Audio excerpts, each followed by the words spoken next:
Oke, Bapak Ibu semua, selamat sore. Semoga slide saya juga sudah terbaca dan suara saya bisa terdengar cukup jelas ya. Baik, ini memang challenging nih, Mas Angga ini emang suka kasih topik-topik yang wow.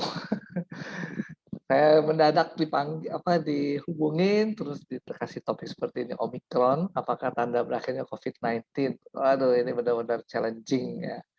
Nah, ini untuk Bapak Ibu yang belum pernah kenal sebelumnya, salam kenal. Saya bergabung di AFC sebagai medical expert dari tahun 2018.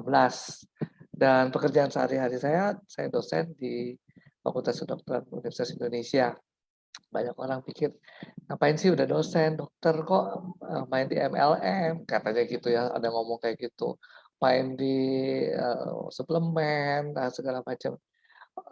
Yang menarik buat saya karena saya sebagai seorang dokter keluarga, praktisi dokter keluarga, saya selalu mengutamakan patient centered ya, apa yang pasien harapkan dan inginkan. Jadi kami mengajarkan kepada mahasiswa, seorang dokter keluarga ini juga harus memperhatikan pasien, maunya pasien apa. Dan belum tentu apa yang maunya dokter itu yang benar loh. Jadi Bapak Ibu juga berani aja ya, karena dokter juga belum tentu 100% benar.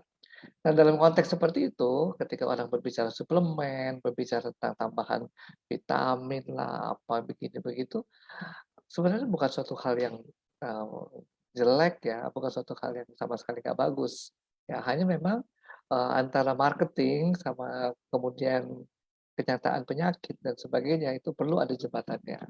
Nah, itulah makanya saya bergabung di sini. Jadi saya kalau pasien saya bilang, "Saya mau begini, mau minum ini," segala macam, saya nggak akan marah duluan. Ada dokter yang, begitu bilang pasiennya mau itu langsung alergi ya, langsung marah-marah. Saya nggak gitu. Jadi saya mau mengajarkan juga integratif medicine.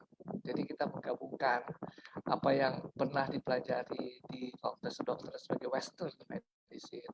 Tapi Bapak Ibu juga mungkin dalam pengalaman hidup dari kakek neneknya, ada jamu-jamu yang bagus, ada contohnya SOP ini juga adalah warisan dari nenek moyangnya orang Jepang ya.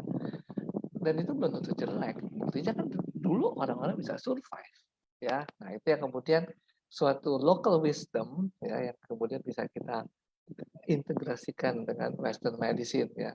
Sebenarnya western medicine juga kedokteran baratnya juga kedokteran tradisional ya. Cuma tradisionalnya orang Eropa gitu ya, tradisionalnya orang Yunani. Nah, inilah saya di sini mereka bergabung, saya sebagai dokter keluarga, terutama sebagai dokter keluarga, bukan sebagai ya sebagai dosen juga lah.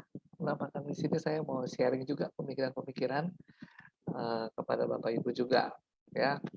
Nah ini kalau pernah lihat di Kompas nih, ada tulisan menebak masa depan COVID-19 di Indonesia dari pandemi menjadi epidemi. Wah, seru nih. Ini saya langsung screenshot ya dari Kompas. Nih Bapak Ibu bisa lihat bahwa sudah ada pemikiran-pemikiran seperti ini. Kira-kira COVID-19 di Indonesia kayak apa nih ya? Ini siapa sih yang nulis nih? Coba lihat di sini kecil tulisannya. Yang nulis ternyata saya juga ya. Jadi saya sharing pemikiran saya. Tapi tulisannya udah cukup lama ya. Artinya nggak terlalu relevan lagi mungkin dengan kondisi sekarang karena ada perubahan-perubahan lagi ya. Dan bukan sesuatu yang namanya tabu atau apa ya. Orang-orang merindukan supaya COVID-19 ini berakhir ya. Ya emang begitu. Semua merindukan ekonomi perbaikan dan sebagainya. Hanya merindukannya seperti apa, itu dulu ya. Orang-orang sebenarnya seharusnya sudah mulai adaptasi dengan new normal, jadi udah nggak bisa lagi yang seperti dulu, gitu. Harus berubah, ya. Nah ini ada Bapak Ibu bisa lihat kita ada copy dari Satgas COVID-nya nasional ya, tentang kondisi dari COVID-19 kita. Ini Bapak Ibu bisa lihat nih Juli Oktober ini kan terjadi kenaikan ya. Masih ingat yang besar-besarnya Delta. Nah, sekarang mulai Januari ke Februari naik lagi dan ini sekarang udah lebih tinggi daripada yang Juli tadi ya. Kalau orang memperkirakan ini Omicron. Ya nggak salah ketika orang berpikir N ya. Kenapa orang berpikir apakah ini akhir dari corona dari COVID-19? Karena kalau kita melihat apa namanya banyak pandemi, nanti yang saya lihat dalam munculnya itu naik terus turun lagi, naik terus turun lagi, ya. Sampai satu saat memang pandemi itu hilang. Yang membuat orang ini juga sedikit optimis, ya, karena dibandingkan dengan Delta, kayaknya lebih ini ya, lebih jinak si Omikron ini. Terus lebih jinak, apalagi ya, nggak banyak tuh yang kasus-kasus fatal, meninggal, ya. Orang-orang mungkin akan berpikir kayak gitu. Tapi menyebarnya cepat loh, cepat ini dari yang pertama kali dideteksi November 2021 di South Africa, wah udah menyebar banyak di Indonesia, di luar seluruh dunia, bukan cuma di Indonesia. Jadi ini Bapak Ibu mesti ingat bahwa ini masih wabah loh. Kadang-kadang kita lihat, waduh di jalan orang kok udah santai banget ya. Nah, kenapa disebut wabah? Karena kasusnya meningkat jauh meningkat daripada kondisi sebelumnya dan kemudian dalam satu kurun waktu. Katakan ya kurun waktunya sekarang 2022 gitu ya. Omikron ini meningkatnya jauh lebih banyak lagi daripada periode sebelumnya, yaitu Juli ke Desember 2021. Ya. Jadi ada peningkatan kasus dan dampaknya ya, pada kesakitan dan kematian. Nah, yang memang kematian yang besar itu kita lihat ada varian Delta. Ini masih wabah ya, karena ada peningkatan kasus ya, kasus yang signifikan yang banyak ya. Terus orang-orang ada yang pikir ya salah sendiri kenapa diperiksa ya, bukan kayak gitu, bukan salah sendiri kenapa diperiksa maka diperiksa ya. Banyak juga orang takut diperiksa gitu. Nah di luar negeri ada kondisi yang mirip seperti itu dulu sebelum COVID-19, tidak diperiksa dalam arti tidak dicari apakah ini sumbernya seperti penyakit yang seperti dipikirkan atau bukan. Tapi tetap secara ketemu klinis ya di rumah sakit begini, ya kita juga bisa bilang, oh ini influenza, oh ini apa gitu. Contohnya kayak malaria gitu ya, malaria kita bisa bilang, oh ini malaria klinis. Ada malaria yang juga dicari laboratoriumnya, dicari ininya ya penyebab. Nah kayak gini nih wabah ya. Jadi wabah ini bisa kita lihat, pokoknya wabahnya tuh harus jumlah kasusnya meningkat. Mau diperiksa nggak diperiksa secara klinis, nggak diperiksa lab, jumlah kasusnya meningkat pada satu kurun waktu dan timbulnya kematian. Nah, ini yang menarik nih. Jadi Bapak Ibu, kan kita tahunya kita pandemi. Ya, pandemi itu mungkin dulu pernah juga saya sudah sampaikan dalam forum LOP, disebut pandemi karena semua benua terlibat di dalamnya. 5 benua terlibat di dalamnya. Disebut pandemi. Nah, ini kita lagi rame-rame pandemi ya, COVID-19 di seluruh dunia, ya, di seluruh benua. Emang ini satu-satunya? Enggak ya. Sementara COVID-19 masih jalan, masih ada pandemi lain. Contohnya HIV. Dari tahun 80-an sampai sekarang belum selesai. Pandemi lain apa misalnya Ebola, itu juga masih jalan. Tapi nggak seheboh ini. Itu aja ya. Mungkin ini lebih heboh karena penularannya cepat lewat pernapasan. Tapi lebih heboh lagi karena materi ini orang tuh membuat banyak sekali materi-materi baik dari WhatsApp, dari media sosial lainnya yang simpang siur ya dan berdampak pada ekonomi. Makanya ini kelihatan lebih heboh lagi dan ketutup ya. Di bawah pandemi, yaitu kalau beberapa negara terlibat disebut epidemi. Di satu area tempatnya disebut endemis. Jadi kayaknya saya baca-baca ya waktu si Mas Angga kasih topik ini ya, apakah ini berakhirnya COVID-19? Ternyata kalau diteliti, berakhirnya pandemi COVID-19. Bukan dibilang berakhirnya COVID-19, tapi berakhirnya pandemi COVID-19. Jadi pandeminya ini menurun, pandemi melibatkan 5 benua menurun ya dengan segala macam. Ya. Ini saya kasih lihat lagi ya kriteria dari WHO untuk suatu disease outbreak, suatu wabah ya. Suatu wabah itu ya bila terjadi ada peningkatan kasus ya, atau juga dalam konteks WHO ini ada peningkatan potensi yang bisa mengganggu ya, masalah kesehatan di nasional. Kemudian juga membuat dampak serius pada kesehatan masyarakat ya dan menjadi concern dari publik ya. Nah, terus kapan dong kita anggap selesai ya. Jadi kita anggap saya kalau positivity rate-nya turun, sebenarnya kita sudah pada tahap itu loh, sejak Juli ke Desember itu ketika kasus positifnya di bawah 5%. Itu udah sesuai, bahkan kita udah wah hebat, dianggap Indonesia hebat ya bisa menurunkan kasusnya sampai di bawah 5%. Nah, itu ketika varian-varian COVID-nya udah ini ya, atau udah teratasi lah katakan kayak gitu. Orang juga banyak diperiksa ya, tapi memang di dalam kondisi di lapangan nggak 100% sih kalau saya mau bilang ya. Banyak juga orang yang bilang nggak mau diperiksa. Ya. Sedangkan yang membuat positivity rate-nya turun karena yang diperiksa itu yang pelaku perjalanan toh. Yang udah yakin ya pasti ini juga sehat kok, udah dibeli tiket segala macam, ketika diperiksa ya negatif lah. Sehingga jumlah orang yang positif dibagi jumlah orang yang diperiksa sangat rendah ya. Satu. Nomor dua, dulu kalau dibilang positivity rate hanya hitung PCR, tapi sekarang dihitung juga dengan antigennya, sehingga makin banyak penyebutnya, makin ratusan ribu penyebutnya, sehingga yang positif itu makin kecil. Whatever itu, ya kita bisa berdalih dengan segala macam formula matematika, tapi sebenarnya sih memang kasusnya menurun, dan itu bisa macam-macam penyebabnya. Memang vaksin berdampak, jelas berdampak. Loh kok tetangga saya ada yang positif juga dari vaksin? Kita lihat dulu individunya gimana. Apakah memang dia membentuk antibodi? Katakan dia ternyata kekurangan gizi, atau dia mengalami kekurangan gizi mikro, atau sel-sel imunitasnya nggak kompeten. Banyak hal penyebab kenapa seseorang yang sudah divaksin tetap positif terinfeksi lagi. Ya. Tapi secara umum jumlah kasus baru memang menurun gitu, dan kemudian dia naik lagi ketika kita bilang wah ini ada Omicron. Jadi kalau kita mau sebenarnya supaya populasi kita ini stop, tidak terjadi banyak penularan lagi, tentu harus ada kekebalan dari suatu kelompok herd ya. Herd itu kan kita bicara tentang kawanan ya, kawanan. Herd itu aslinya kita ngomong kawanan dari ternak, herd misalnya. Ya, jadi kelompok manusia mengalami imunitas terhadap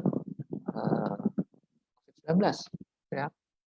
Dan akibatnya apa nih? Kalau hampir 80% orang semua sudah imun, sudah kuat menghadapi COVID-19, nggak ada tempat buat virus bisa hidup dan berkembang biak.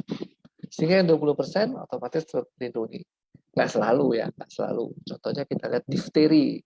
Pernah ingat difteri beberapa tahun yang lalu ya, itu kan ternyata disebabkan oleh sekelompok anak-anak bayi yang dulu nggak pernah diperkirakan ya, diperkirakan anak-anak yang dulu bayi nggak pernah divaksinasi difteri, ketika dewasa jadi mudah tertular, perkiraannya kayak gitu, sehingga kemudian jadilah difteri pada orang dewasa dan menyebar di beberapa daerah di Indonesia. Tapi idenya adalah kalau herd immunity tercapai, semua tervaksinasi 80% atau lebih, tidak ada tempat buat virus bisa berkembang biak, sehingga kemudian virus itu nggak bisa menginfeksi manusia, apalagi kemudian menyebar. Jadi virus itu bisa menyebar setelah menginfeksi manusia, kemudian keluar dalam bentuk droplet atau aerosol ke manusia lain lagi. Kalau saya tertular sekarang nih, saya ketemu pasien saya COVID-19 dugaannya. Pertanyaan saya, dari mana dapatnya, Pak? Dari mana dapatnya, Bu? Ya, gitu. Harus ditelusuri supaya kita juga kejar. Atau kalau di kantor ada acara pasti dilakukan tracing ya, cari ya. Itulah tujuannya kenapa kita mau vaksinasi. Jadi kalau kita mau mengakhiri pandemi ini, atau lebih kecil lagi di dalam konteks Indonesia mau mengakhiri epidemi dari COVID-19, tentu kita harus mengejar imunitas ini ya. Nah, saya mau mengajak ya Bapak Ibu, itu banyak sekali pertanyaan. Ini kok Omikron bukan, ini COVID bukan, gitu ya. Jadi sebenarnya kalau kita bilang penyakit-penyakit yang menyerang di saluran nafas, gejalanya ya sama, hampir sama ya. Mau di hidung jadi pilek, bersin, di kerongkongan jadi batuk kering ya, atau di amandel jadi sulit menelan, sama aja ya. Tenggorokan nyeri menelan misalnya, masuk ke dalam lagi di saluran nafas bawah, maka batuknya jadi berdahak sampai ke paru-paru, jadinya sesak napas ya. Jadi kayak gitu-gitu aja, ya sama aja tergantung penyebabnya apa. Sorry, nggak tergantung penyebabnya. Itu kan tergantung perawanan tubuh sebenarnya. Di mana menceloknya si virus atau bakteri penyebab, di situ kemudian gejalanya. Jadi nggak bisa kita bilang bahwa oh yang ini khas Omikron, yang ini bukan Omikron. Nggak juga, ya. Tapi mungkin yang bisa kita lihat bahwa dalam beberapa tulisan ilmiah, si Omikron misalnya lebih cepat menginfeksi manusia dan menimbulkan gejala sekitar 4 hari dibandingkan versi yang lain dari COVID-19 itu contohnya. Tapi laporannya juga belum terlalu banyak. Nah, sekali lagi penyebab dari masalah saluran nafas itu banyak. Ya. Virus penyebabnya itu banyak. Ya. Yang paling sering itu kita bilang ISPA atau common cold. Ya, common cold itu banyak penyebabnya. Virus-virus yang sebenarnya jinak, ya bisa self-limiting disease, bisa sembuh sendiri. Misalnya ada rhinovirus, ada coronavirus. Coronavirus juga termasuk virus-virus yang bisa disembuhkan atau bisa diselesaikan masalahnya oleh tubuh. Ya. Ada lagi virus influenza itu juga penyebab batuk pilek. Ya, tapi lain. Kalau kita bilang flu, common cold itu sebenarnya bukan influenza. Influenza adalah masalah saluran nafas disebabkan oleh virus influenza. Ya, beda. Nah ini kalau Bapak Ibu lihat pandemi influenza itu banyak ya. Tahun 1918 itu yang disebut Spanish flu, kemudian 1957, 1968 Hong Kong flu, terus lagi avian influenza 2009, 2010, kemudian swine flu. Ya, yang khas dari sini kita lihat bahwa itu ada puncak, kemudian ada penularan selanjutnya. Jadi influenza ini nggak berakhir. Ya, puncak 1918 itu tinggi 50 miliar orang, 50 juta orang.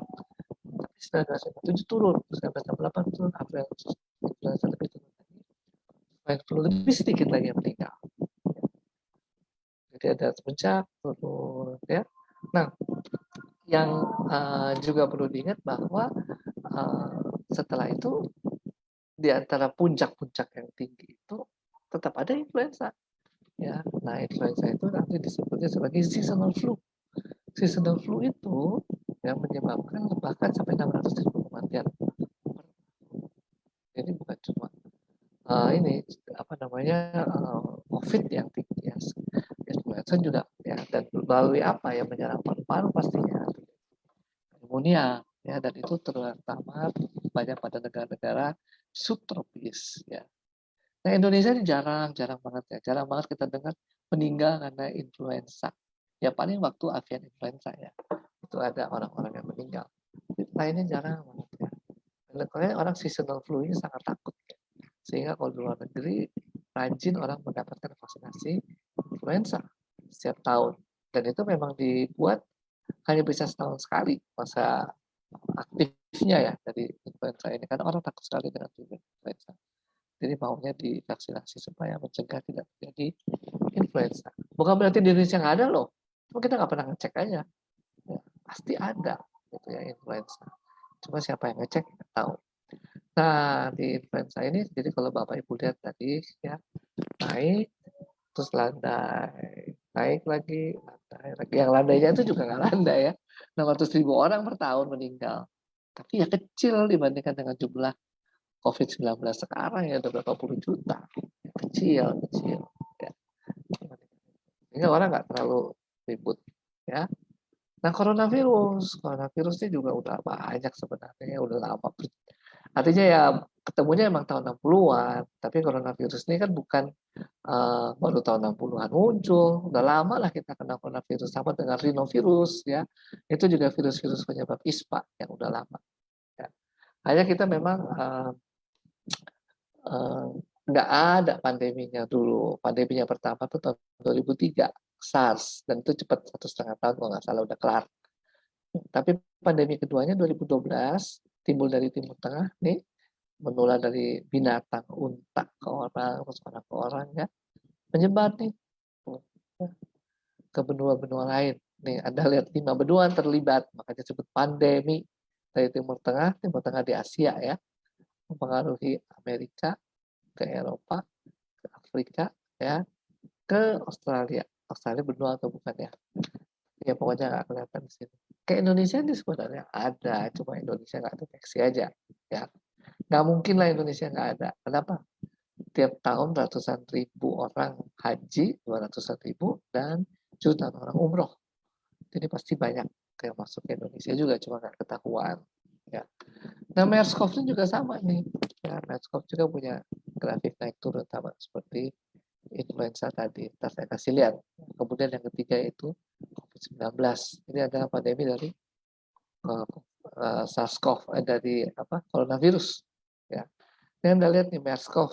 Ya, MERS-CoV ini ada peak yang tinggi, turun, naik, naik lagi, tinggi, turun lagi, naik, turun, gitu ya. Jadi banyak banyak kasusnya dan memang naik turun sama seperti influenza tadi ya. Juga kalau kita lihat dengan si COVID-19 ini naiknya di awal-awal tahun 2020, kemudian turun lagi, naik lagi di awal Januari 2021, terus turun lagi, naik lagi ketika Delta, Juni, Juli, ya, turun lagi, terus sekarang naik lagi ketika pada Omicron. Jadi ada puncaknya, ada turun lagi, ada puncaknya, ada turun lagi. Jadi dan yang bikin puncak itu kalau untuk COVID-19 itu varian baru, varian baru. Nah, cuma varian barunya bedanya bisa dilawan umat manusia. Itu makanya kita bisa lihat si COVID, si MERS-CoV misalnya ya, grafiknya kan turun terus ya sampai sekarang nggak ada yang teliti lagi mungkin gara-gara udah ketutup sama COVID-19 ya. Tapi terakhir 2019 masih ada MERS-CoV, tapi mungkin ketutup sama COVID-19. Nah, jadi makin banyak kemampuan manusia. Karena manusia kan adaptasi dong dengan virus itu. Nggak mungkin dia diam-diam aja. Antara virus sama manusia tinggal kuat-kuatan. Mana nih? Lo yang hidup atau gue yang mati? Sama ya. Lo yang mati atau gue yang mati? Gitu ya. Nah, kalau gue mau hidup, berarti virus mati. Gitu kan. Supaya gue tetap hidup, si manusia tetap hidup, berarti manusia harus kemampuan adaptasinya bagus ya. Dan kemudian itu diwariskan ke orang keturunan di bawahnya untuk menjaga supaya mereka tetap survive melawan pandemi. Kalau nggak banyak kematian. Dan emang udah kelihatan kok Omikronnya ini jadi meluas banyak, jauh lebih banyak daripada Delta, lebih banyak dari varian yang pertama, tapi kok kematiannya nggak banyak. Berarti orang makanya udah berpikir, wah jangan-jangan ini udah nggak lagi nih, bukan pandemi lagi, ya. Maybe yes, maybe no loh. Ya. Kalau tadi saya mendefinisikan nggak pandemi lagi, artinya apa? Tidak menyerang 5 benua. Artinya bahwa benua-benua yang lain mungkin akan ada yang lebih dulu recover ya dan bilang mereka udah tidak ada COVID-19 atau menurun angka COVID-19. Tapi kalau lainnya nanti artinya gini ya, pandeminya berakhir karena mungkin istilah pandeminya itu definisikan sebagai dunia terlibat semua. Mungkin sudah nggak seperti itu lagi. Sehingga kemudian kalau nggak berakhir, seperti tulisan saya di awal tadi yang saya sajikan, berbentuk apa jadinya? Berbentuk suatu bisa epidemiologi di suatu daerah, atau bisa endemicity di suatu daerah. Itu kira-kira berakhirnya. Ya, karena kita lihat di sini pengalaman sejarah, nggak ada yang benar-benar end. Yang semua naik turun, naik turun, naik turun. Mungkin yang benar-benar selesai itu SARS. Ya. SARS dari Hong Kong. Tapi yang who knows ya benar-benar selesai, orang nggak cari atau jadi pembawa, kan bisa jadi. Kita bisa jadi pembawa tanpa kita mau menyadarinya. Ya. Nah, caranya orang melawan itu adalah dengan vaksinasi, ya. Kemudian juga kombinasi ya dengan mungkin makanan dan sebagainya ya. Nah, kalau kita mau bilang kemampuan manusia, umat manusia untuk melawan virus, ya tentu saja kita melihat herd immunity-nya tadi. Nah, herd immunity ini diperoleh dari mana? Dari orang-orang yang makan, terinfeksi, ya, atau dari orang-orang yang OTG juga bisa, ya. Jadi semuanya itu terhitung di dalamnya, dan kita bisa melihat bahwa baik si vaksinasi maupun juga orang yang sakit meningkatkan jumlah orang yang sudah punya antibodi. Ya, sakit berarti kan kemasukan antigen juga, ya, dan itu meningkat antibodinya karena dia udah pernah sakit. Nah, kalau kita lihat nih badai Omikron nih naik cepet loh, Anda bisa lihat di situ ya. Nah, gejalanya tapi nggak berat seperti Delta ini kenapa ya orang masih bingung. Bisa jadi gara-gara vaksin ya, vaksinnya benar gitu ya. Kemudian tidak juga banyak kasus kematian. Oke lah kita senang dong, ya, puji Tuhan nggak ada lagi kematian seperti dulu ya.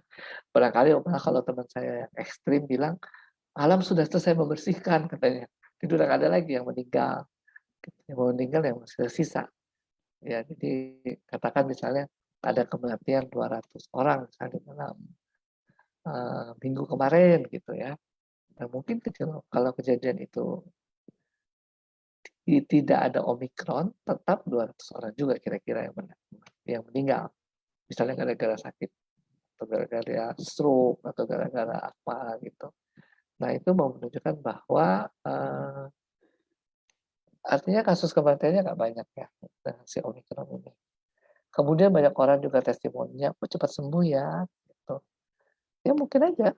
Dan jawabannya mungkin karena vaksinasi sudah terjangkau luas, ya, sehingga orang-orang yang sudah divaksin terinfeksi oleh COVID-19, ya dianya lebih cepat lah ya bisa melawan apa namanya si COVID-19 ini.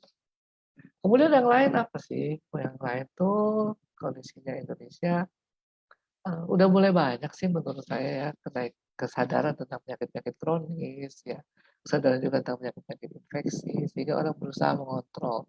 Karena dengan itu terkontrol, ketika ada infeksi COVID-19, orang tidak jatuh dalam penyakit yang lebih dalam lagi. Ya. Kemudian pelayanan kesehatan lebih siap. Nah, mau itu ya. Oh, satu lagi gaya hidup. Gaya hidup setiap orang berubah. Memang sama juga kita dipaksa mengikuti adaptasi new normal, ya kan? Terpaksa berubah dong gaya hidupnya. Kalau sekarang kita jalan-jalan nggak pakai masker, aduh rasanya gimana gitu ya.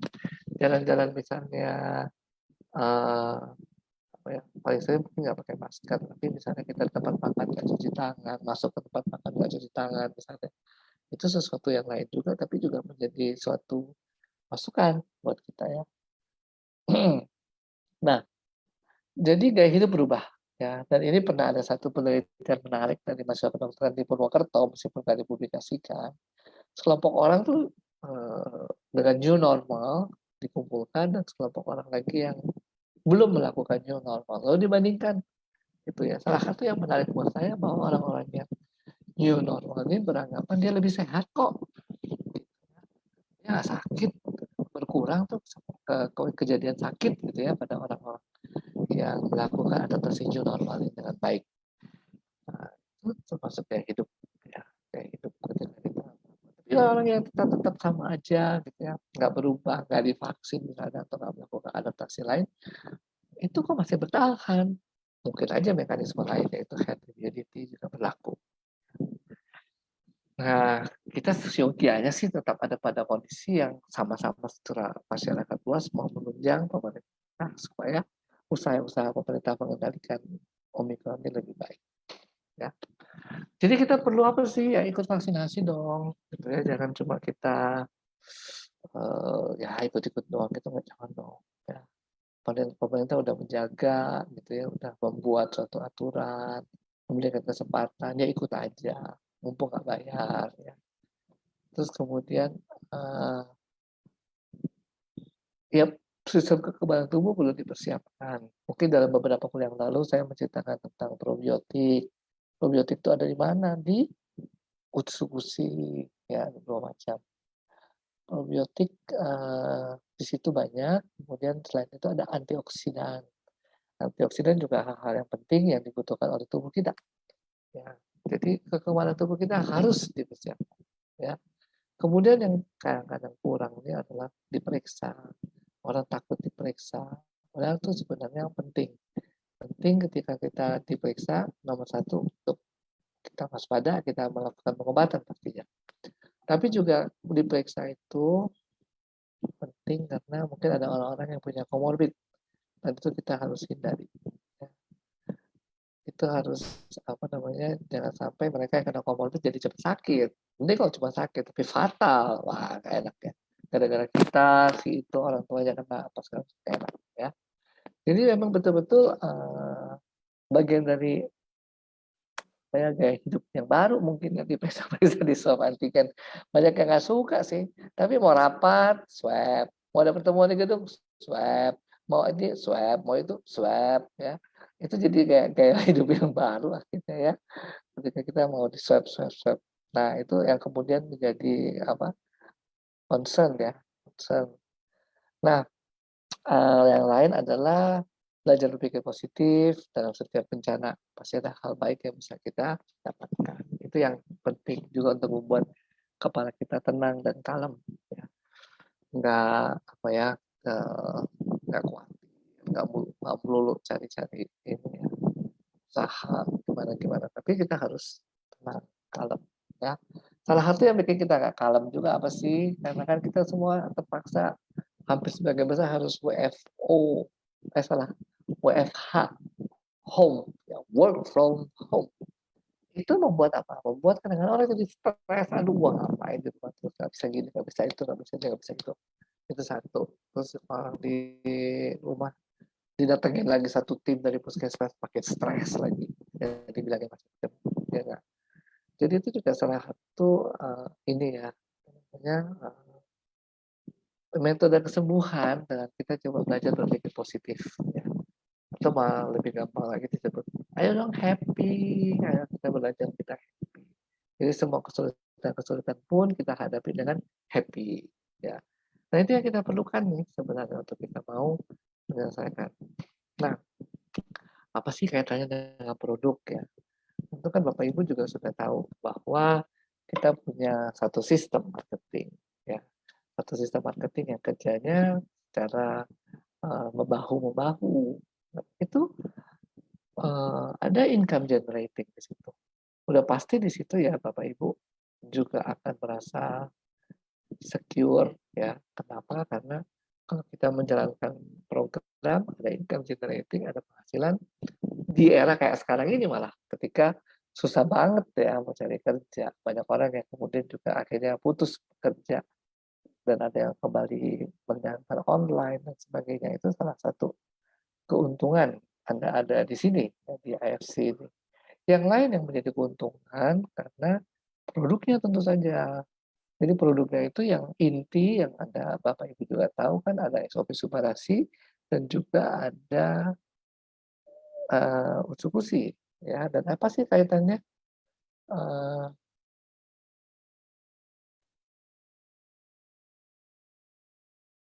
oh, slide-nya udah habis, slide-nya udah habis, udah nggak ada slide lagi.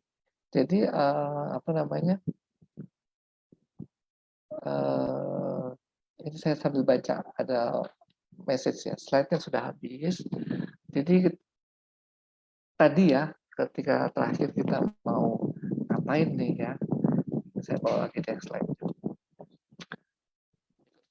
vaksinasi dan sebagainya, kita perlu mempersiapkan diri kita. Ya, mempersiapkan diri kita itu kita harus happy dan sebagainya, bukan happy yang bodoh-bodoh ya, tapi bukan ya kita benar-benar merasa secure ya. Kalau Bapak Ibu punya penghasilan tambahan segala macam di era yang sulit seperti ini tentu itu hal yang baik. Kemudian yang lain adalah apa namanya dengan produk yang ada probiotiknya, memperkuat pertahanan tubuh kita. Di dalamnya juga kalau kita punya antioksidan juga membantu tubuh kita bisa memperkuat ya daya tahan tubuh kita, mengurangi risiko-risiko ya karena setiap kali ada inflamasi, ada radang, ada segala macam itu juga sesuatu yang membuat tubuh kita rentan. Nah, oke, ini yang saya mau sharingkan ya Bapak Ibu. Kalau dibilang berakhirnya COVID-19, yang paling mungkin adalah berakhirnya pandemi. Ya, meskipun saya nggak yakin juga pandemi bisa berakhir dalam konteks kita bicara pandemi 5 benua terlibat. Ya. Jadi kalau 5 benua terlibat sebenarnya gimana sih? Gitu. Apa benar dia berakhir? Mungkin ya, karena gini, kalau semua makin banyak yang terinfeksi, akhirnya makin banyak orang yang kebal. Nggak akan lagi kena COVID-19, nggak akan kena lagi gitu ya.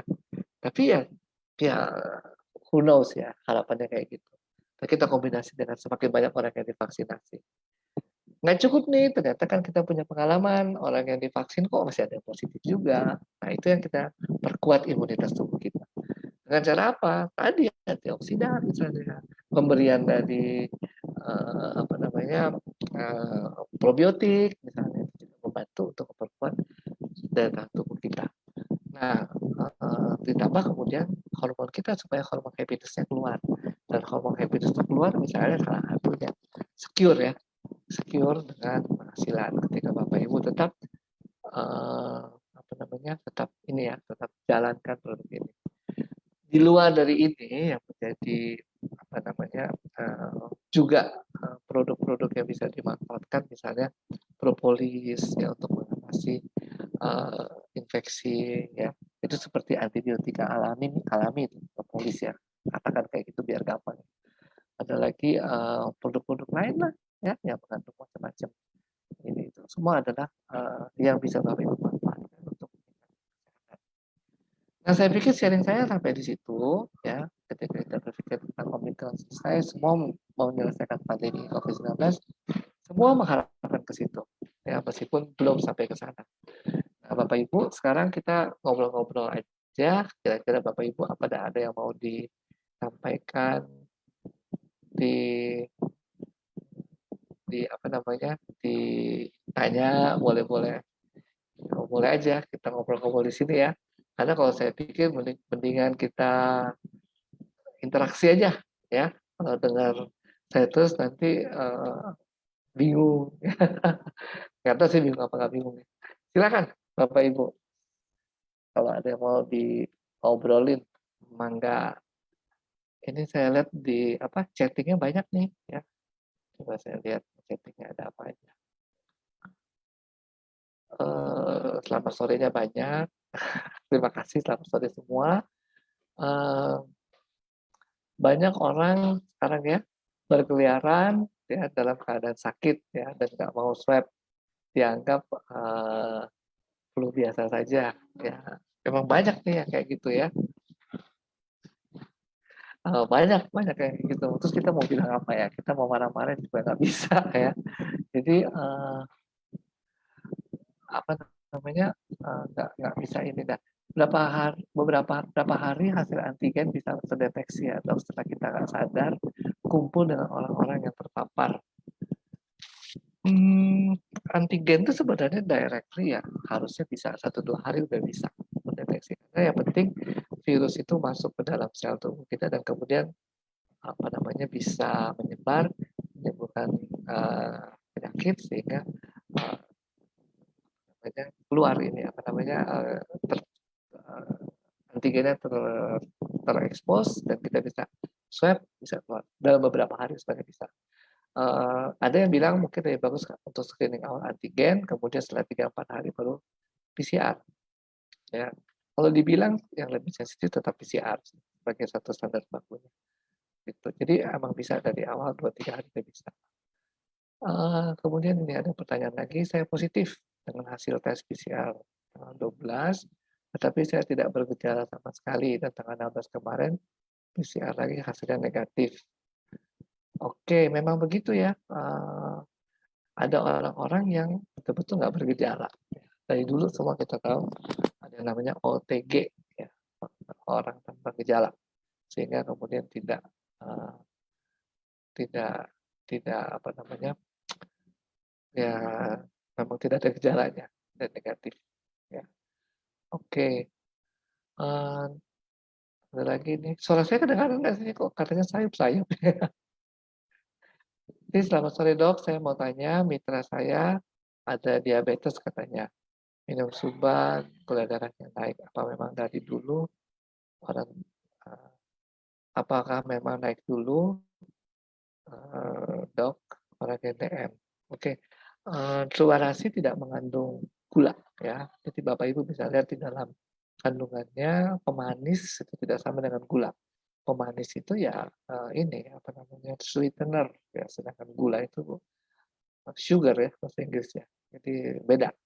Kalau sweetener itu tidak mengandung kalori, kalau gula menghasilkan kalori. Jadi kalau dibilang orang DM kemudian naik gula darahnya, tentu kita harus evaluasi kenapa. Orang terlalu ketat diet juga nggak bagus. Jadi kalau terlalu ketat dietnya malah gula darahnya diproduksi sendiri oleh tubuh sehingga malah nggak terkontrol ya. Oke, so kalau teman kena Omicron, info jelasin tentang UTSU. Ya itu tadi ya, saya sudah jelaskan, ada fungsi-fungsi dalam UTSU seperti probiotik, kemudian juga di dalamnya ada apa namanya, ada antioksidan, itu adalah hal-hal yang bisa positif yang menunjang imunitas tubuh kita. Kemudian, apakah positif COVID masih Omicron? Nggak tahu, nggak pasti. Tapi Omicron bisa terdeteksi dengan alat-alat yang ada sekarang, mau swab antigen maupun apa namanya yang lain, ya PCR itu semuanya bisa mendeteksi Omicron. Nggak ada yang nggak bisa mendeteksi, semuanya bisa mendeteksi ya. Apakah kita harus kurangi konsumsi gula dan karbohidrat? Begini, jadi kalau kita ada infeksi, ada radang. Radang ini meningkatkan gula darah kita. Ya. Jadi untuk mengurangi gula darah kita, gula memang harus kurang konsumsinya. Terlebih karbohidrat, gula sama karbohidrat mudah-mudahan Bapak Ibu jelas bedanya. Gula nih kalau Bapak Ibu beli gula pasir itu gula, ya. Mau bentuknya saset, bentuknya kiloan itu gula. Tapi karbohidrat itu bentuknya adalah nasi, roti, tepung, itu karbohidrat. Itu kumpulan dari gula. Nah, kumpulan dari gula tetap harus ada. Kenapa? Karena tubuh kita membutuhkan untuk sumber energi. Itu namanya gula kompleks atau karbohidrat kompleks. Tentu yang lebih bagus yang natural, yang alami. Jadi ibu makan dari makanan, sumber makanan. Karena kalau ibu ngomong tepung, bapak ibu ngomong tepung, itu sudah konsentrat. Jadi akan lebih banyak lagi konsentratnya, ya kadarnya. Jadi kita tetap minum, makan gula, karbohidrat, maaf, dalam jumlah tertentu, ya. Dan tujuannya apa? Supaya diabetesnya terkontrol. Sehingga ketika seseorang positif Omicron atau COVID-19 yang lain, dia tuh tidak membuat kerusakannya lebih banyak, ya. Kerusakan lebih banyak itu akibat apa sih sebenarnya? Ya karena gula darahnya nggak terkontrol. Jadi sebenarnya bukan karena direct virus yang mematikan, enggak, ini bukan virus yang mematikan, ya. Tapi lebih banyak karena dampaknya, efek sampingnya kepada kondisi-kondisi tubuh yang sudah ada sebelumnya, komorbid istilahnya, itu yang menyebabkan kita harus kontrol gula darah kita supaya kalau kita terinfeksi COVID-19, terinfeksi Omicron, gitu misalnya tidak menyebabkan fatal. Ya. Lalu isomannya berapa hari? Isomannya bisa 10 hari, bisa 7 hari, ya. Itu variatif, ya tergantung dari bagaimana kita bisa melawannya, ya, dari tahan tubuh kita. Pada dasarnya semua virus adalah bisa sembuh sendiri. Istilahnya self-limiting disease, ya. Kecuali HIV kayaknya. Kenapa? HIV yang diserang itu adalah daya tahan tubuh kita, ya. Terus ada virus-virus yang kerjanya jauh lebih cepat daripada tubuh bisa melawan. Kalau tubuh bisa melawan itu karena antibodi dan semua sistem kekebalan tubuh, antibodi aja mungkin perlu waktu 14 hari untuk melawannya, untuk membentuk antinya. Sehingga kemudian sebenarnya kita kalau vaksinasi itu perlu waktu 14 hari. Ya. Itu kalau Bapak Ibu ingat yang umroh harus 14 hari misalnya, vaksinasi baru bisa berangkat. Nah, oke. Itu yang kira-kira bisa kita sampaikan ya. Kalau ada abses di otak, ya abses lebih dan sebagainya, mungkin ditanyakan kepada dokter neuronya ya. Jadi nggak langsung kita ini dokter neurologinya. Oke, ini ada lagi selamat sore dok. Saya bergejala hari Senin, sekarang hari kelima baru PCR. Saya sudah langsung isoman dari hari pertama. Hari pertama sejak bergejala. Saya dari hari pertama sampai sekarang hanya minum suba dan USU 12 saset per hari. Alhamdulillah sekarang gejala berkurang, demam, sakit tenggorokan, sakit. Oke, ini testimoni ya. Jadi Bapak Ibu juga ada orang-orang yang sangat diuntungkan ya dengan minum sudah subarasi ya, 12 saset sehari. Sehingga kemudian bisa ada perbaikan yang lebih cepat ya. Nah, kalau kita flu apakah pasti positif COVID? Enggak juga ya, sudah disampaikan tadi. Kemudian sore, Dok, mohon persetujuan persetujuan ya, persetujuan ponakan saya hamil 8 bulan kena COVID. Apa yang harus diberikan dan takarannya berapa? Kita boleh kasih konsumsi ya, sekali sehari, 2 kali sehari. Tujuannya untuk membiasakan tubuh. Jadi jangan langsung dijeber, langsung 14 saset misalnya gitu kan, tubuh belum adaptasi, belum merespon dan sampai pada konteks tertentu, kondisi tertentu, kita nggak bisa langsung akan mendapatkan respon yang kita harapkan, karena tubuh perlu proses. Jadi saya sarankan 2-3 saset per hari itu udah bertahap ya, sampai mungkin 4 saset gitu, tapi 1 minggu kita lihat evaluasinya kayak apa. Nggak cepet-cepet langsung kita jebret 12 saset, 12 saset, wah, belum tentu bisa langsung respon tubuh kita. Itu kira-kira bisa kita ini. Saya positif COVID. Udah seminggu setelah PCR. Hari kelima udah keluar dari rumah sakit dan sekarang isoman. Keluhannya tadi lemes, gampang capek. Nah, lemesnya kita harus lihat kenapa lemesnya ya. Apakah karena ini ya, harus dilihat lemesnya kenapa. Bisa karena kurangan darah dan sebagainya, kurangan ya atau saturasinya turun, bla bla bla ya. Pokoknya banyak hal. Lemes juga bisa karena kurang cairan, makannya kurang ini ya itu salah satu yang penyebab dari lemas. Oke. Saturasi 90 sampai 91 oksigennya kurang itu berarti ya. Karena normalnya kita 99. Jadi kalau sampai 90 91 ya udah pasti turun tuh ya. Efek SOP 100 untuk imun tuh gimana?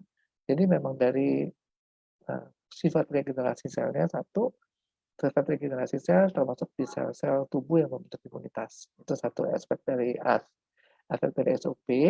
Yang kedua dari fungsinya untuk memperlancar peredaran darah. Karena disitulah mobilisasi sel-sel imun kita ya, lewat peredaran darah. Itu kalau peredaran darahnya bagus, lancar, tentu lebih bagus lagi untuk mencapai tujuan imunitas. Oke, Bapak Ibu silakan loh kalau ada yang mau tanya langsung. Ini chatnya sudah hampir semua saya jawab ya. Itu fungsi dari SOP. Ada lagi barangkali yang mau disampaikan secara langsung? Oke, ini ada tentang pengobatan anak usia 6 tahun ya. Silakan. Sini dibilang, oh tentang kejang epilepsi ya. Ini sebenarnya kalau epilepsi ada kejang, ini nggak terlalu berhubungan dengan topik kita ya. Nah, kalau ada epilepsi mungkin itu belakangan aja ya, bisa lewat dari ini ya, dari manajemen ya, bisa dikirim ke sana pertanyaannya. Ini juga ada pertanyaan yang langsung message-nya ke saya tentang vaksin booster. Hasil tes antigen positif, apakah booster menyebabkan positif? Enggak ya. Jadi kalau kita memasukkan vaksin, vaksinnya itu dimasukkan lewat otot ya. Kemudian beredar ke seluruh tubuh, bukan beredar sih, sel-sel imunnya yang berkumpul di situ untuk menimbulkan reaksi pembentukan antibodi. Sedangkan antigen itu tesnya di hidung. Jadi yang dari otot disuntik di tangan nggak lari ke hidung ya, kejauhan juga nggak bisa larinya ke hidung ya. Jadi yang di hidung itu infeksi baru ya. Jadi ini ada pertanyaan, apakah karena divaksin booster setelah 4 hari divaksin booster antigennya positif, jadi apakah gara-gara di booster? Jawabannya tidak ya. Itu gara-gara ketika di booster berkerumun ada yang positif, ketularan lah di situ ya, tapi bukan gara-gara vaksin ya, karena vaksinnya disuntik di otot, jadi nggak mungkin tuh vaksinnya kemudian ke hidung kita lalu di swab positif ya, nggak bisa kayak gitu ya, tidak ada jalannya untuk ke situ. Dok, misal sebelum kena booster kena COVID, kapan boleh booster? Ya sebenarnya COVID itu atau terinfeksi COVID itu booster juga ya, karena yang dimasukkan kan virusnya, ada bagian dari virusnya, ada virus utuh Sinovac, ada materi genetiknya seperti Moderna itu adalah materi genetiknya gitu ya. Nah, itu yang dimasukin bagian dari virus. Sehingga kalau kita dapat virus yang utuh, ya sebenarnya sudah booster, ya. Kapan mesti di booster lagi? Sebenarnya belum ada yang tahu ya. Ada yang berpikir 6 bulan sekali untuk konteks ini. Ya, tapi ininya apa namanya penelitiannya belum banyak lah ya. Dan sekarang itu juga dengan varian yang baru Omicron yang cepat menyebar juga nggak bisa kita nggak bilang bahwa apa namanya vaksinasinya gagal juga, enggak juga sih sebenarnya. Karena kan vaksinasinya terus terang nih kalau saya mau lihat secara nasional aja, udah melindungi kita sejak Juli sampai Desember loh, ya, nggak salah. Ya. Dan kemudian vaksin itu lama-lama vaksin antibodi itu lama-lama habis ya, di dalam tubuh kita. Kemudian setelah itu katakan orang terinfeksi, ya langsung terbentuk lagi antibodinya ya, oleh daya tahan tubuh ya. Jadi tentu saja orang ketika nggak punya antibodi, kemudian terinfeksi ya mungkin sakit. Tapi kemudian setelah virus itu masuk, antibodi terbentuk dengan cepat dan dalam jumlah yang banyak, langsung bisa dilawan virusnya sehingga nggak sempat bikin masalah macam-macam, gitu, langsung teratasi ya. Gitu sehingga banyak orang berpikir, oh Omicron lebih jinak, sembuhnya lebih cepat. Memang benar, mungkin juga memang benar ya, karena hasil dari vaksinasinya. Ya, oke. Yang punya tanggungan di syaraf bisa divaksin apa nggak? Bisa, sangat bisa. Karena ini nggak cerita ada hubungan dengan saraf. Ya. Jadi kalau belum divaksin, kalau ada penyakit saraf, nggak usah divaksin. Nah ini pertanyaannya masih nyambung nih, kalau udah terinfeksi, perlu di-booster lagi apa enggak? Sekali lagi pemikirannya masih 6 bulan sekali. Meskipun saya bilang tadi bahwa infeksi COVID-19 ya adalah vaksin juga, adalah booster juga. Sehingga perlu di-booster lagi apa enggak? Gitu. Sebenarnya sih kadarnya ya, kadar antibodi. Ya. Tapi juga mau ngukur kadar antibodi mahal lagi. Jadi nggak usah diukur deh. Ketika ada booster ya booster aja. Nggak usah nunggu-nunggu lagi gitu ya. Booster aja langsung. Ya. Oke, Bapak Ibu. Gimana? Udah memuaskan harapan? Tapi intinya yang penting kita memperkuat imunitas tubuh kita. Dan tentu saja kita perlu pemberian ini ya, pemberian dari antioksidan tadi, probiotik tadi, itu hal-hal yang penting untuk membentuk tubuh kita. Ini ada pertanyaan lagi, real time tentang real time PCR. Ini saya juga kurang tahu nih. Boleh jadi PR saya aja ya tentang real time PCR. Nanti diingatkan aja ke pihak manajemen pertanyaan ini supaya saya cari tahu. Mungkin karena singkatannya kali RT-PCR. RT-PCR, RT-nya itu bukan real time tapi rapid test, ya. Rapid test PCR. Ya. Saya kurang tahu kalau real time. Kenapa? Karena setelah kita swab nggak real ya, 12 jam kemudian hasilnya baru keluar, jadi nggak real time ya 12 jam. Saya nggak pernah lihat yang begitu di swab keluar hasil langsung. Pasti berjam-jam kemudian segitu banyaknya antrian.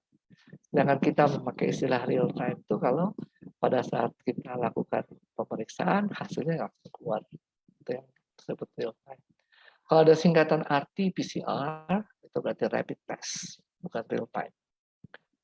Kalau dedimer ini 800 dan trombosit plus 50, apakah bisa di booster?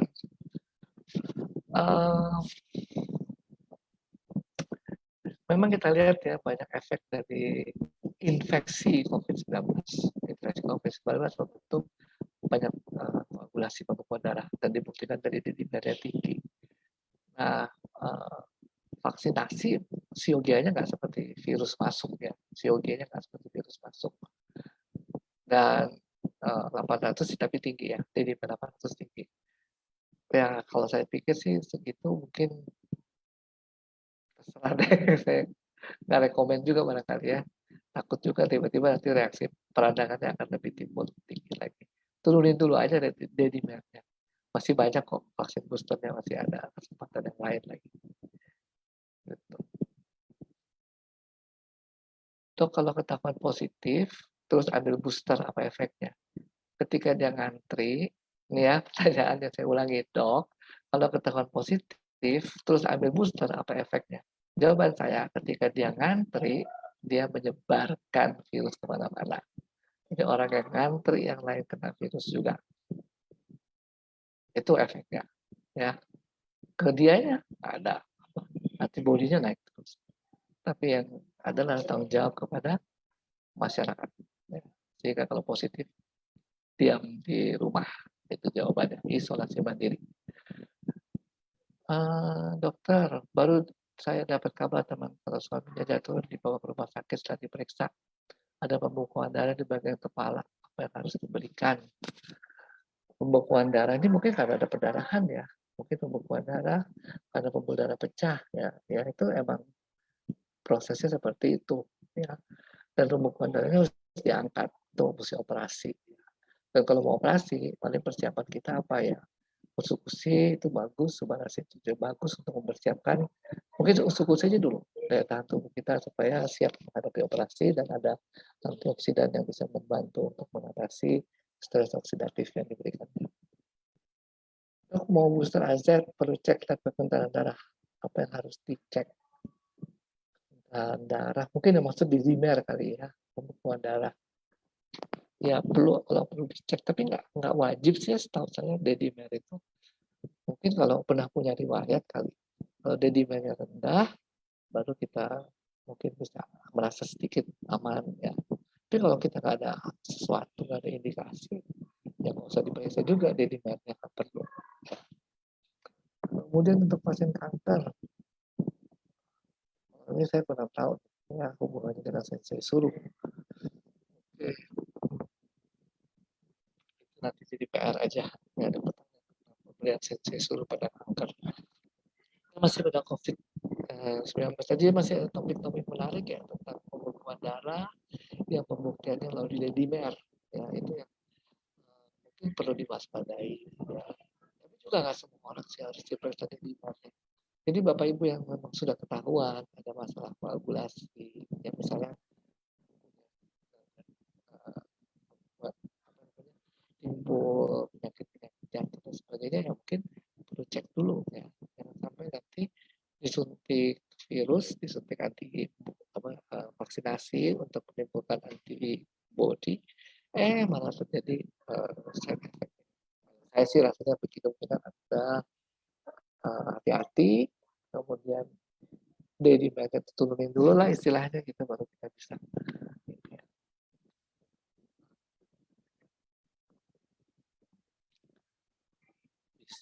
aman. Ya. Ada pertanyaan-pertanyaan lain nih tentang kanker. Saya kira kanker ntar aja ya. Topik kita mengenai kanker dan itu sudah pernah ada. Balik lagi kalau ada hal yang pribadi, sifatnya personal, itu juga bisa di chat lewat manajemen. Nanti kemudian kami coba jawab. Ya. Member saya di DP 8.000.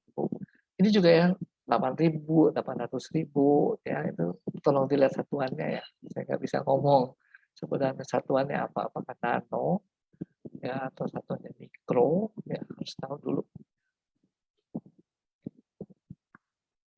Suara saya sudah cukup jelas. Ini ada member saya, jadi merknya 8.000. Minum SOP malah jadi merah-merah kulitnya. Mungkin ini perdarahan ya, perdarahan di bawah kulit. Ya, merah-merah. Mungkin, tapi saya nggak tahu. Ini mungkin bicaranya pribadi aja nih, yang di mer 5.000 ya. Dan kalau bisa dikasih fotonya, merah-merahnya seperti apa. Sudah cukup jelas ya.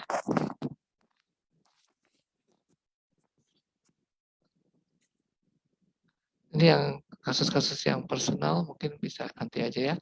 Apakah efek samping AZ menimbulkan pengentalan darah? Ini juga saya nggak pernah tahu. Ya.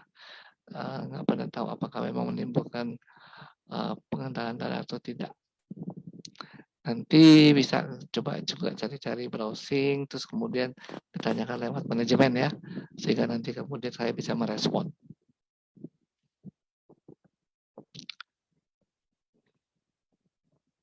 Intinya sih Bapak Ibu tenang ya, belajar happy. menerima keberadaan si COVID-19 ini, dan kemudian juga apa ya, nggak usah panik ya, kita jalanin aja ya, nggak bisa diapa-apain. Lewat manajemen itu nomornya Catherine, betul, tanyanya lewat nomornya Catherine ya, nanti dikirim ke saya.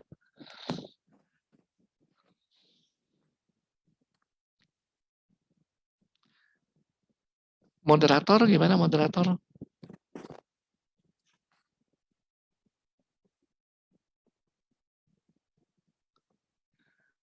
Halo moderator.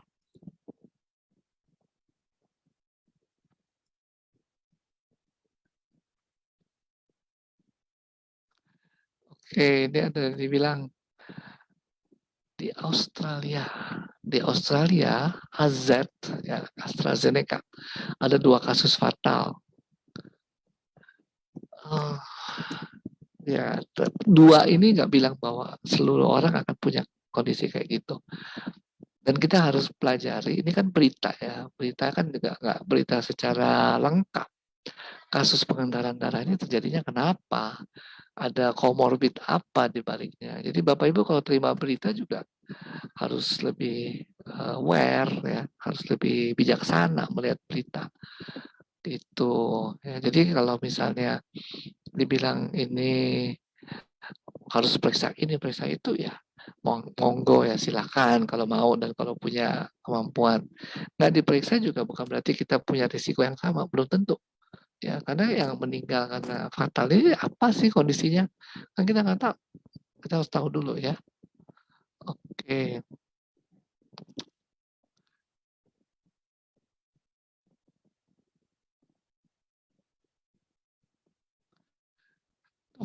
Ya, pertanyaan lagi. Dok, kalau bertahan putih sudah 1 bulan nggak sembuh-sembuh, bedahak putih ya, bedahak putih sudah 1 bulan nggak sembuh-sembuh, berdahak malam hari saja, minum obat dari badan lemas, apakah Omikron? Enggak, ya.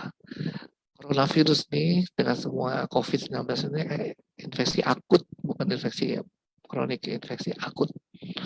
Ya, bisa menjadi long COVID, tapi ada infeksi akutnya dulu. Kemudian yang kedua, kalau kondisinya kayak gini, batuk berdahak secara kronik, yang dianjurkan periksa dahak dulu nih, jangan-jangan TBC. Itu yang harus diperhatikan. Oke, nomornya manajemen. Mana ya saya cari tahu.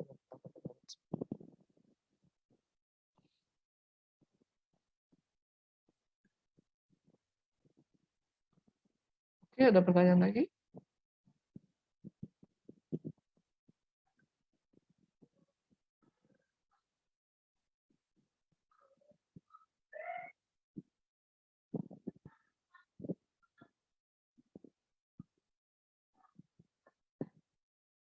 Ada pertanyaan? Oleh Bapak Ibu.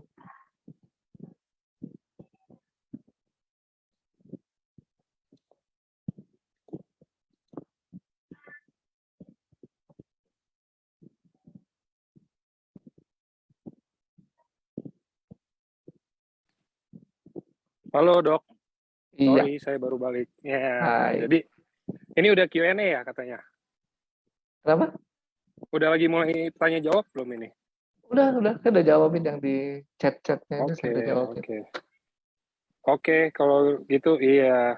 Sorry ya teman-teman, hari ini saya lagi hektik banget lagi ngurusin acara karena acaranya beberapa jam lagi besok ini malam gak nyampe sehari. Ini Candi Jadi Borobudur ya? iya dok nih. Kira di Hotel Mau mau Borobudur. mau saya ajak ke ini ya, venue-nya ya sebentar ya. Kita hari ini sekalian tour buat teman-teman yang mungkin berhalangan hadir, buat teman-teman yang berhalangan hadir hari ini ke Borobudur atau besok nggak bisa ke sini, ini saya kasih ininya. Iya. Ini kan Candi Borobudur nih. Oh iya ya. Oh, keren. Jadi kebetulan kita acaranya itu pas di depan Borobudurnya. Jadi nanti teman-teman kalau yang emang datang sekarang mungkin udah di Jogja atau udah di mana, nanti kita ketemu di sini. Nah, ini acaranya sudah disiapkan semua. Nih. Selamat datang menuju acara. Jadi teman-teman, sorry saya sebelumnya mau jelasin juga, kalau khusus untuk acara Spirit of Samurai kali ini, nggak ada live-nya, dan kita nggak ini. Tapi nanti teman-teman bisa lihat rekamannya sih, nanti kita rekam kok. Tapi bedanya cuma nggak ada live-nya aja. Nah, ini lagi tes sound, udah kedengeran sayup-sayup suara-suaranya ya kan.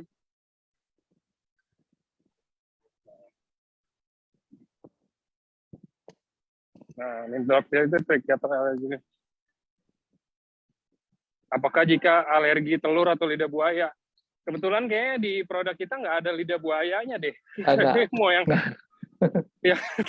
Dan telur juga kayaknya nggak ada, kecuali telur salmon ya. Kalau telur salmon beda. Tapi kalau telur, ngomongnya telur doang, kayaknya telur ayam atau telur bebek ya kayaknya. Jadi kayaknya nggak ada deh. Buaya darat. Nah ini ya, kita udah sampai. Jadi nggak apa-apa teman-teman, hari ini closingnya Dr. Trevino, kita review venue buat acara besok. Ini acaranya.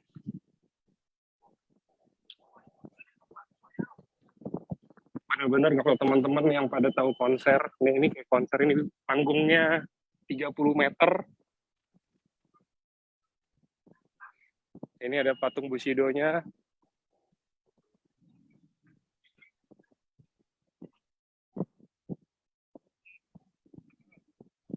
Nah, lihat ya teman-teman, ini Bushido-nya dan ini panggungnya. Nah, jadi deket kok dari panggung, nggak jauh. Nanti ada banyak tim dan panitia juga. Mantap, siap. Oke deh kalau gitu, itu aja mungkin sharingnya. Iya. Thank you. Aduh sorry. Thank you buat teman-teman mungkin yang sudah hadir. Sebentar, saya harus minggir ke tempat yang ini sebentar.